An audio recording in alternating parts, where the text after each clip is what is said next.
people, these powerful people like Caesar, like Napoleon, like Cesare Borgia, like the Borgia popes, and like the Medicis, is they rise to power. You can say that about politicians in America right now, or any business leader, your Elon Musk, etc.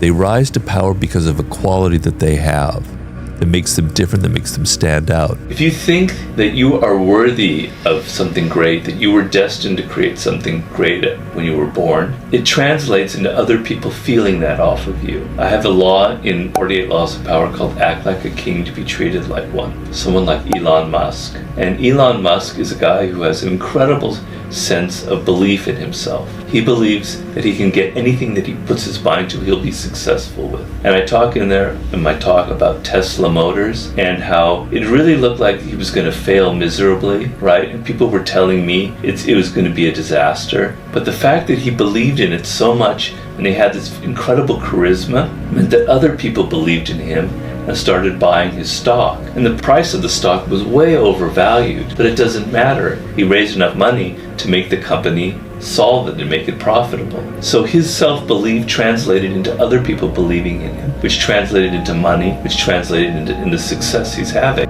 Real confidence is never loud. The people who usually are loud are probably faking it. The ones who have confidence let their actions speak for them. They are more quiet, calculated, reserved in what they say and the words they use. The choice of words is direct and specific, while those who are not confident at all end up speaking and saying more than necessary. While everyone is performing a show of strength and power, they exude a strength of patience, leadership, and are quiet and calculating, waiting for the right time to be seen and heard, for they know that when they speak, they will be heard. It could be just sheer aggression and determination. It could be incredible marketing skills and being able to create the presence of power, etc. They get to the top this way, but when they get to the top, circumstances change and they can't adapt, and they keep using the same thing over and over again, and it becomes their undoing. So a great emperor, a great leader, which I can't think of very many, is somebody who could change, who could adapt and could become somebody different, who's a bit of a chameleon.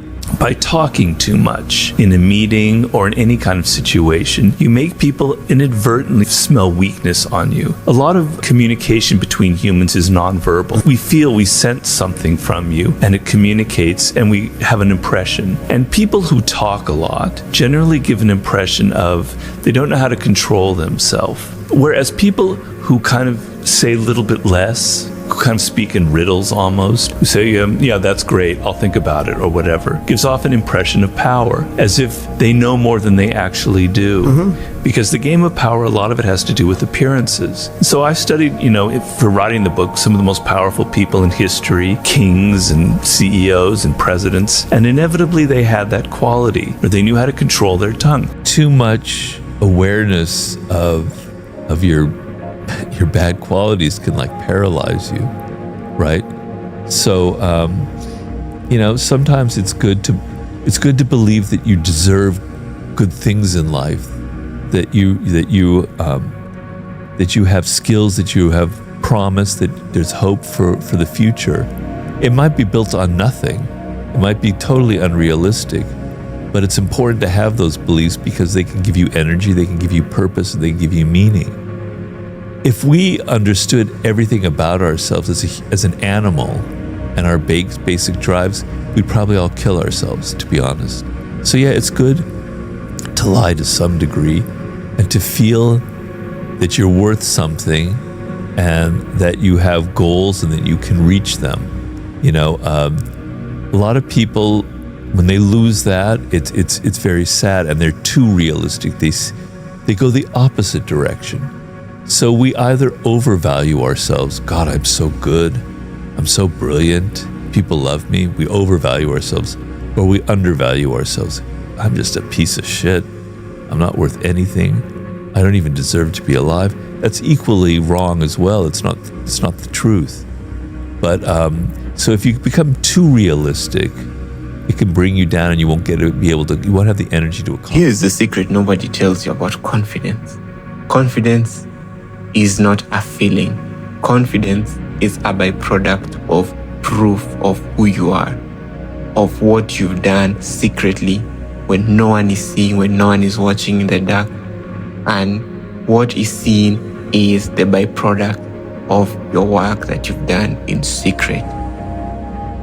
You don't think your way to it, you act your way to it. The first thing you need to do is to avoid over-explaining yourself. Every time you over-explain yourself, you leak power. You seem doubtful, and anyone who hears what you say knows that there is something that you are hiding, or there's something that you're vulnerable about, and that can be seen as a lack of confidence. Confidence, real confidence, is simple. Decide, act, stay, go, do. It is not maybe. You need to learn to be in silence. Be comfortable in your silence, because when you're in silence, you exude power. True power is that person who can sit in a room full of people voicing their opinions, and they are quiet, waiting for the right time to speak. Let people wonder. Silence makes it hard for you to be read. You have to keep people on their heels. They can't know everything about you. And what I said is, disappear for a couple weeks. Make people talk about you. Make people wonder, why is she not posting as much? Why are we not seeing what she's wearing in the morning and having for breakfast and all these other things? I said, Beyonce did that. She disappeared for like a couple of years, and then she comes out with like a country western album that nobody expected. Michael Jackson did that. He would disappear between albums for 3 or 4 years, and it just made people go crazy and talk about him and wonder who he was. That was before the era of social media, I grant, but you have to disappear sometimes so people don't take you for granted. If they know everything about you, it's human nature that you become too familiar and they're not interested in you anymore at a certain point. So you have to create mystery. If you feel like you're a king or a queen, people will believe that you are. It becomes a self-fulfilling prophecy. If you believe as if you are confident, as if you are powerful, it will tend to be read that way. If you smile, even though you don't feel like smiling, you'll end up kind of maybe feeling kind of happy. So the physical action will create the psychological action. I mean, actors do that all the time in movies. When they want to express an emotion, they go back into their past, like they have to express sadness, they go back and they think about their father or mother who died, and they call that emotion up. You can call that emotion up of when you did something actually really great. You might have only been in high school when you were on the sports team and you threw the touchdown or something. Okay, think about that and it'll come back to you. Everybody has something that they can be confident about, I hope. So if you believe physically and embodied that you were great, that you deserve this, it will kind of become part of your psychology and it will radiate outward. The secret is simple. You have to develop small wins. Start by waking up on time. Wake up early. Read on time. If you tell yourself you're going to read. If you say you're going to work, put in the work. Do not be half into it. If you decide you're going to do something, you go and do it, because real confidence is what you confide in yourself. You are the only person who knows what you do in secret. So if you decide to betray yourself, then you will lack true confidence. Secondly, study people more than you speak. Learn to be a true listener.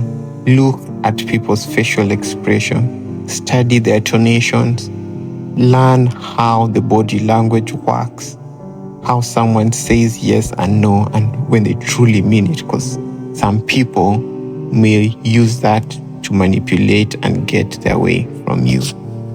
Thirdly, get comfortable with being misunderstood.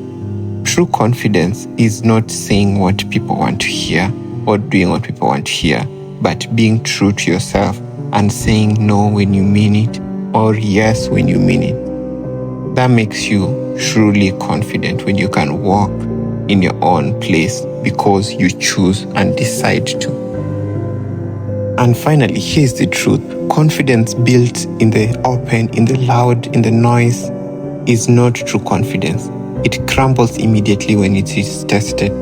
But the true confidence that is built in solitude, in the self, and in the late nights when no one sees, is the true confidence that can be resilient and stand in time when it is tested.